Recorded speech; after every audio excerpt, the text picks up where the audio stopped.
Hello నమస్తే అండి. ఈరోజు వీడియోలో భోగిపళ్ళు ఎలా పోయాలనేది కంప్లీట్‌గా తెలుసుకుందాం. భోగి నాడు పిల్లలకి భోగిపళ్ళు పోస్తారన్న సంగతి మనందరికీ తెలిసిందే. ఇంతకీ భోగిపళ్ళు అంటే ఏంటి? అవి ఎందుకు పోస్తారు? భోగిపళ్ళ విశిష్టత ఏంటి? అన్నీ కూడా ఇప్పుడు మనం ఈ వీడియోలో తెలుసుకుందాం. భోగిపండ్లు అంటే రేగిపండ్లు. రేగిపండ్లు చూడడానికి సూర్యుడిలాగే, అలాగే రంగు కూడా సూర్యుడి రంగులో ఉండడంతో సూర్యభగవానునికి రేగిపండ్లంటే చాలా ఇష్టం.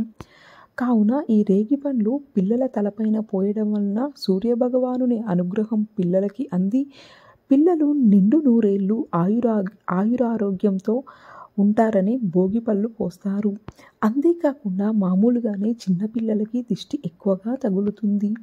భోగిపళ్ళు పోయడం వలన అప్పటి వరకు కలిగిన దిష్టి మొత్తం కూడా పోతుందని మన పురాణాలు చెబుతున్నాయి.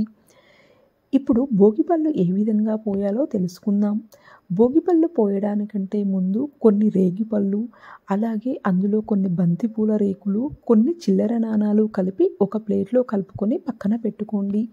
కొన్ని ఏరియాస్లో చెరుకు గడలు కూడా కలుపుతారండి. మీకు కావాలంటే కలుపుకోవచ్చు. ఇవన్నీ కలుపుకొని పక్కన పెట్టేసుకోండి. ఇప్పుడు ఈ భోగిపళ్ళ గురించి చాలామందికి కొన్ని డౌట్స్ అయితే ఉన్నాయండి. ఆ డౌట్స్ అన్నీ కూడా ఇప్పుడు ఈ వీడియోలో క్లియర్ చేయబోతున్నాను. అందులో ఫస్ట్ వచ్చేసి భోగిపళ్ళు ఏ వయసు కలవారికి పోయాలి అనేది ఫస్ట్ డౌట్ అండి.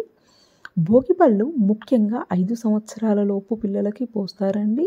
ఒకవేళ మీరు ఇప్పుడే ఫస్ట్ టైం కనుక మొదలు పెడుతున్నట్లయితే పిల్లల ఏజ్ అనేది బేసి సంఖ్యలో ఉన్నప్పుడు మొదలుపెట్టి భోగిపళ్ళు పోయడం అనేది స్టార్ట్ చేయండి.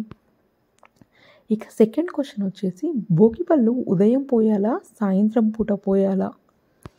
భోగిపళ్ళు అనేది సాయంత్రం సంధ్యా సమయంలో మాత్రమే పోస్తారండి. సంధ్యా సమయంలో పిల్లలకి భోగిపళ్ళు పోయడం వల్ల సాక్షాత్తు శ్రీమన్నారాయణ దివ్యమైన ఆశీస్సులు అనేది మన పిల్లలకి అందుతాయని మనం చెప్పుకోవాలి. నెక్స్ట్ థర్డ్ క్వశ్చన్ వచ్చేసి భోగి పండ్లను ఏం చేయాలి? భోగి పండ్లను ఇక్కడ మనం దిష్టి తీయడానికి వాడుతున్నాం కాబట్టి ఈ పండ్లను ఎవ్వరూ తినకూడదండి. అందులో మనం కలిపిన నాణాలు మాత్రం ఎవరికైనా పేదవారికి పిల్లల చేత ఇప్పించండి. ఇప్పుడు మనం భోగిపళ్ళు పోసే ప్రాసెస్ తెలుసుకుందామండి. ఎలా పోయాలి ఏంటి అనేది.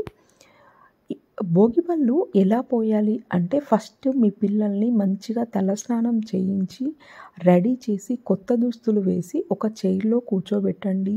ఫస్ట్ పిల్లలకి కుంకుమ బొట్టు పెట్టండి. ఆ కుంకుమ బొట్టు తల్లి మాత్రమే పెట్టాలండి. తల్లి కుంకుమ బొట్టు పెట్టి అప్పుడు మనం కలుపుకున్న భోగి పండ్లను తీసుకొని 3 సార్లు తలపై పోయాలండి. తలపై తిప్పుతూ అంటే ఇలా మనం దిష్టి తీసినట్టుగా తిప్పుతూ 3 సార్లు పోయాలి. ఫస్ట్ తల్లి మాత్రమే పోయాలండి. తల్లి పోసిన తర్వాత మిగిలిన వారంతా కూడా పోయాలి. తల్లి లేకపోతే అంటే తల్లి అందుబాటులో లేకపోతే ఎవరైనా పెద్దవారితో అయినా పోయించవచ్చండి. భోగిపళ్ళు అందరూ పోయడమైన తర్వాత హారతి ఇచ్చి భోగిపండ్ల పాట పాడి హారతిని పిల్లలకి చూపించాలి. ఈ విధంగా చూపించడం వలన పిల్లలపైన ఉన్న నరదిష్టి అలాగే నెగిటివ్ ఎనర్జీ ఏదైనా ఉంటే అది మొత్తం కూడా పోతుందండి.